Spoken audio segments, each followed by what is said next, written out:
To make your own SpongeBob, here's what you'll need.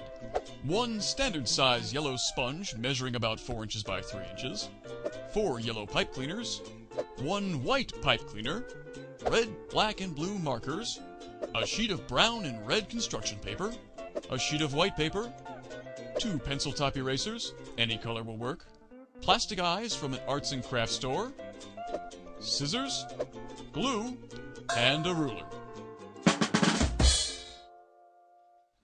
Start by measuring 3.5 inches on the yellow pipe cleaners, and then cut 2 pieces to that length.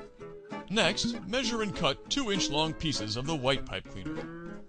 To make socks, begin winding the white pipe cleaner around the bottom end of the yellow one. Do this again with the other pieces, and you'll have 2 legs that you can carefully poke into the bottom end of the sponge. He's not quite ready to walk yet, but it'll do for now.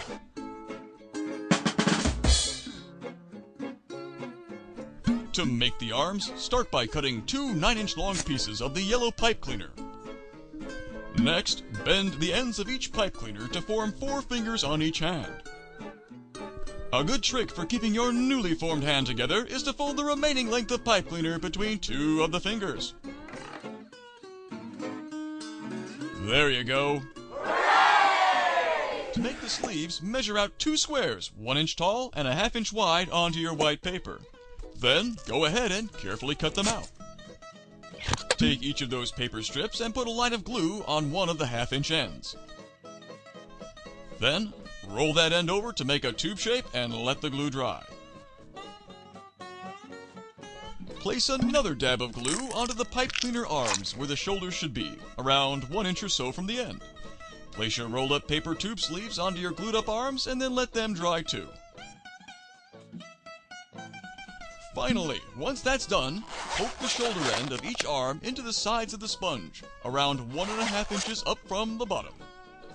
Looking armed and dangerous. Cut a strip of white paper measuring 1 inch wide that's long enough to wrap around the width of the sponge. Then cut a 1/2 inch wide strip of the brown paper and make it the same length as the white one. As in every step involving glue, be sure to let it dry completely before moving on. Put a line of glue along the bottom half of the sponge above the legs and wrap the brown and white paper strip around it. For the pant legs, cut 2 squares of brown paper measuring 3/4 of an inch by 1 inch. Then, roll the squares on the 1 inch side to make a tube shape. Do that for both squares, then glue them shut. Slip the pant legs down onto them, into the glue.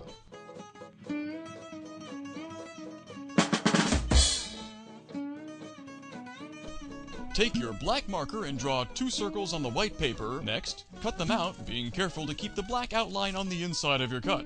You can always redraw the black line afterward if you need to. If you chose to use the plastic googly eyes, go ahead and glue them to the paper circles now. Or just draw the eyes in using the blue marker. It's all up to you. Go ahead and use some more glue to stick them to the face of the sponge. Be sure to have the right eye slightly overlapping the left eye in true SpongeBob style. For his tie, cut out a small rectangle and diamond shape from the red construction paper. Then, glue them with the rectangle over the diamond at the top of the white paper strip. Draw 2 shapes like the letter V on either side of the tie. Finish up by drawing 4 dashes along the top of the brown paper strip to make the belt. Here's where drawing skills will come in handy. Take your black marker and draw 3 eyelashes just above the eyes.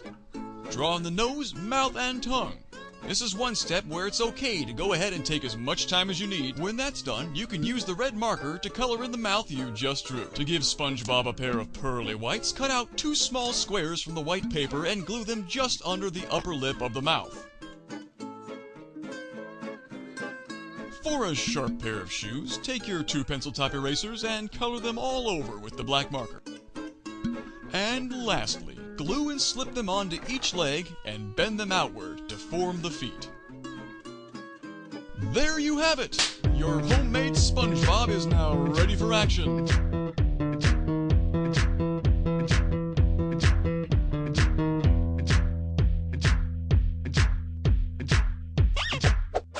And while you're at it, why follow the directions at all? You don't have to duplicate SpongeBob exactly. Go wild, get creative. Use everything and anything you can find to make your own porous, spongy friend.